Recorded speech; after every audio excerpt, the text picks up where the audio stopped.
What's good? It's your boy Trouble T Roy. Hit Don't Get Hit Boxing Talk, and we back with another one.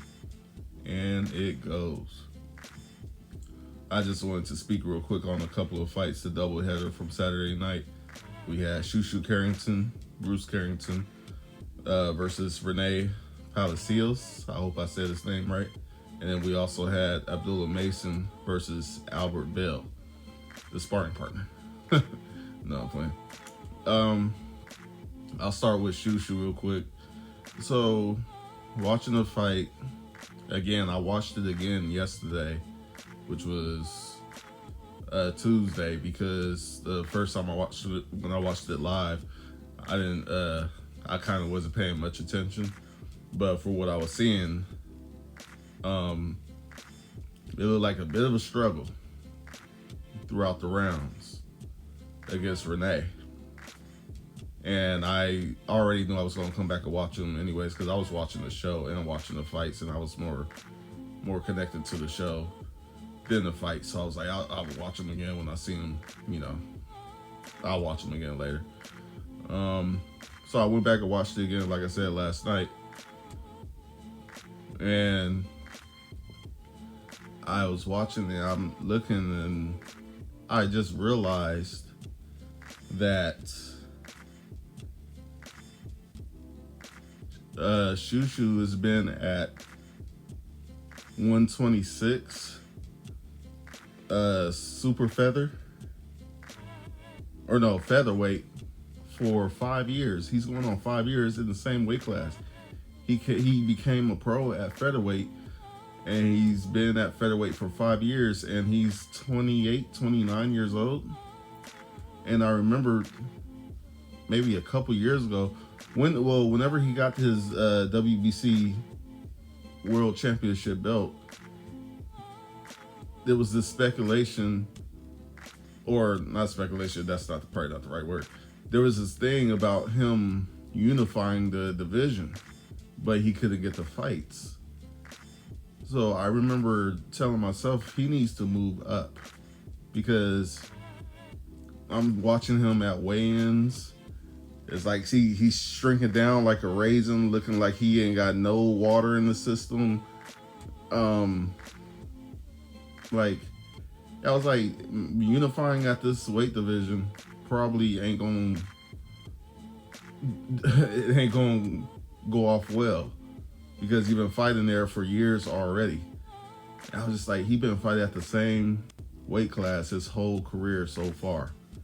That means he's squeezing down to 126 and below every fight as a grown man. He's not in his early 20s, he's in his late 20s. He's closer to 30 than he is 20. And like I said, I'm watching the fight, and I'm watching him, and it's like he doesn't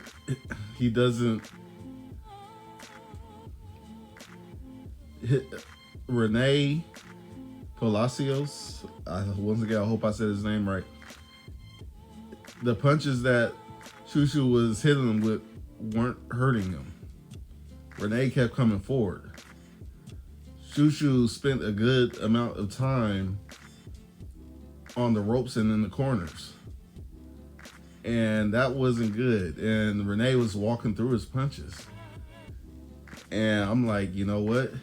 Like I said when he went and got the WBC belt, I was like, no, he shouldn't try to unify. He should go up now, because he's already older and he's looking like a stick figure when he weighs in. And we already know, you draining yourself to make a weight for so long, that's not good.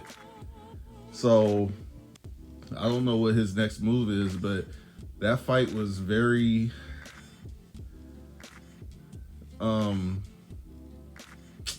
I can't think of the word to use for it. It was not a good look. It wasn't a good look, and he got hit with a couple of shots that you could tell he was hurt. Now I'm talking about Shu Shu. I'm talking about Bruce Carrington. He was hurt by a couple of shots, I believe, to the body, and I'm just there like, yeah, this is not a good look. This time, if there ain't no better time to go up now. Definitely go up before you turn 30 or 29 to 30, however old you are. Go up. Forget unifying. Unifying is not a thing for you. Not at this weight class. It's time to go up. You know. So, I mean, Shu Shu, he pulled it off. He did pull off the fight, but there was times where the fight was, I won't say uneventful, I guess the word is. I won't say that, but it was times where it was like, looking for, like, do something. Why are you getting pushed back the whole fight? Why are you fighting off the ropes? You should be coming at him. You should be the more dominant fighter. Oh boy was eating up everything that he threw and landed at him and coming forward on you. It's like, that's not good. You know, I know I ain't saying that he didn't do his job out there, but it didn't look very good. And I don't know where his power is at this point for being at that weight class for so long. And I don't know now. I'm hoping he decides to go up in weight. He didn't wait too long to go up. I'm hoping he could go up there,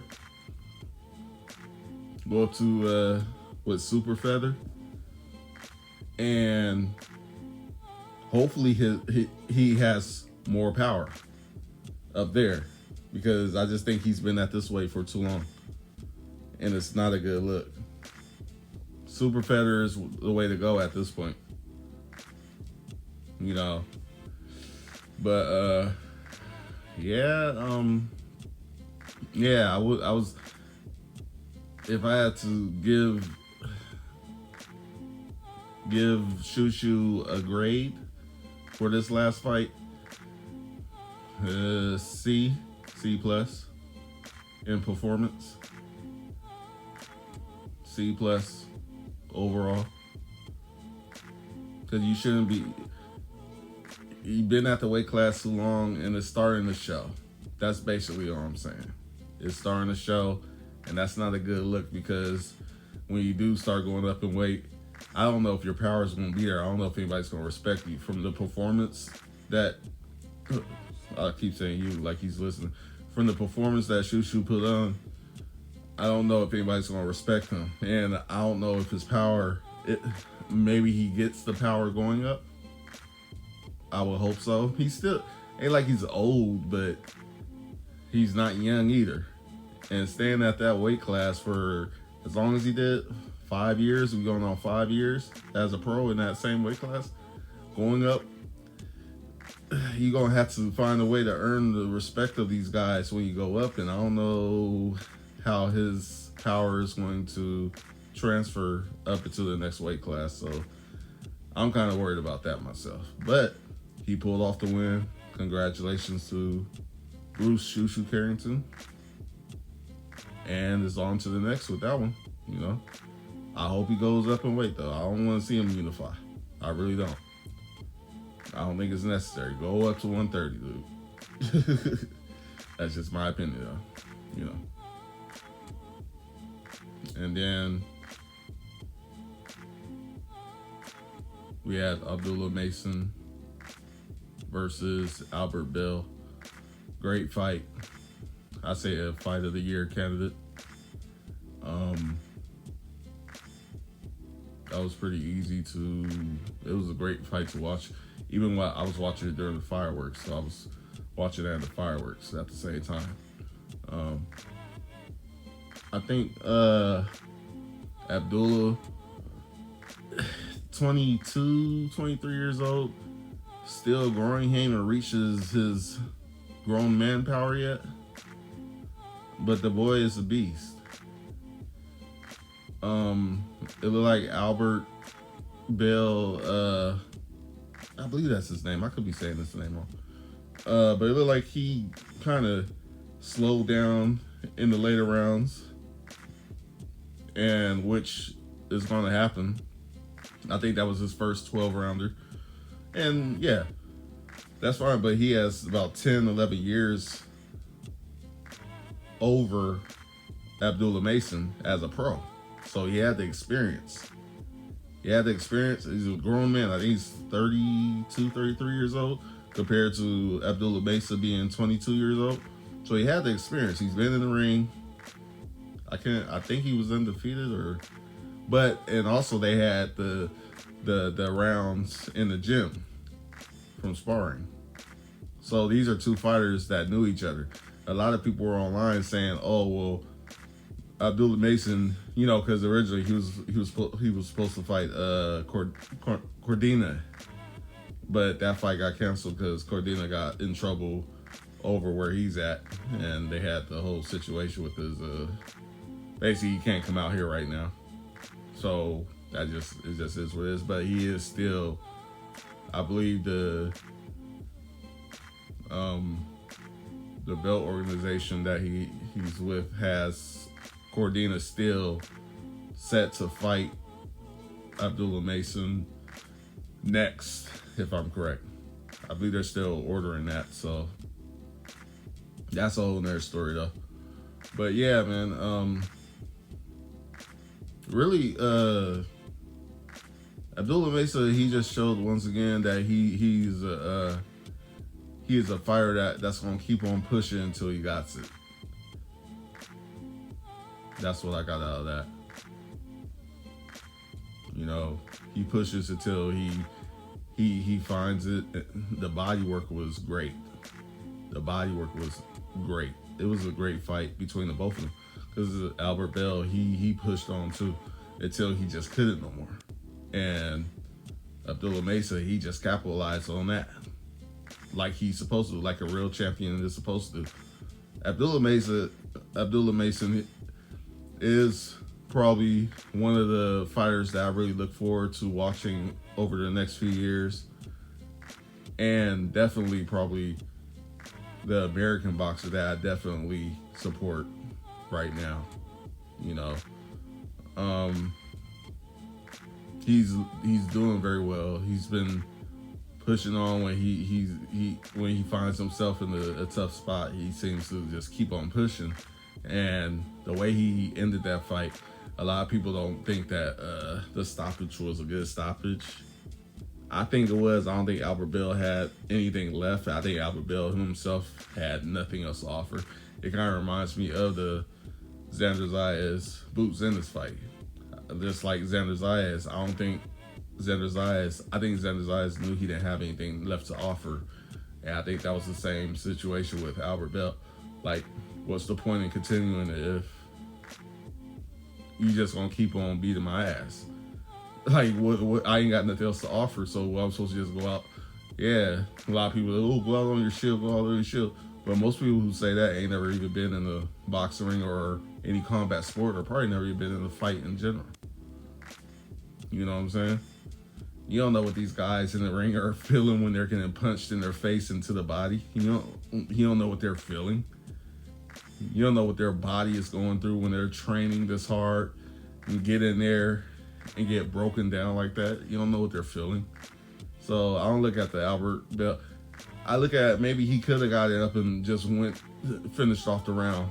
But if he felt like he couldn't do it, or if the ref saw something, then it is what it is. Everybody, oh yeah, we want to see him go out on the shield, It's like, come on, man. You're not in the ring. You complain about somebody else's, what you're not doing, and what you probably would never do. You get in the ring with these pro boxers and see how you feel once they hit you to the body a good time. And yeah, I want you to get up on that 8 count and get back to it. You know what I mean? Nah, but Abdullah, it was a great fight from both sides. Abdullah Mason, Albert Bell, they both went in there like some lions. They walked out. Bell was doing this thing for the first half of the fight, for real. I was very impressed. I heard that he was training. I think he was already training, if I'm correct. I'm not sure. Somebody could correct me on that. I believe he was training for a fight, or he had been in the. He was training for something, and he got. I don't know. He got the call. He was ranked number 6 in the organization, so he was already ranked. So whoever they skipped over must have either turned down the fight, or they couldn't make a deal with them. They might have been with a different promotion, and Albert Bell was there and took the fight. You know, so them being sparring partners or not, regardless, that doesn't matter. A fight is a fight at the end of the day. Once the lights turn on, ain't no friends. You know, so you know, yeah, they've been in the gym together, but hey, it's about legacy, and that's what I like about Abdullah Mason. It seems like he's young, and I'm hoping he remains hungry and remains humble the way that he's been in the ring and outside the ring. I hope he don't turn into all these other dumb American fighters who just all of a sudden they start making money and they start changing. Now they want to be in the clubs. Now they want to be on Twitter talking shit for no reason. Now it seemed like him and his whole family, his brothers and his dad and everybody, seemed like they got their heads together though. So, I mean, most respect to them. I hope he doesn't change. I hope he continues to be this. He has an old school style, like an old school kind of soul when it comes to boxing, in my opinion. He reminds me of the guys that I grew up watching. He's one of the few American fighters that reminds me of the guys I grew up watching, where fighting was what they did. They didn't need to talk. They say a little bit at the press conference. They say, hey, I'm here, I'm ready to fight. And then they wait for the bell to ring. And then that's it. You know. So, at the end of the day, that was a good fight. Like I said, I think that's definitely candidate of the year, fight of the year. And, yeah, man. Looking forward to what's coming next. So, like, comment, share, subscribe, all that good shit. It's your boy, Trouble T. Roy. Hit, don't get hit, boxing talk. See you on the next one. Peace.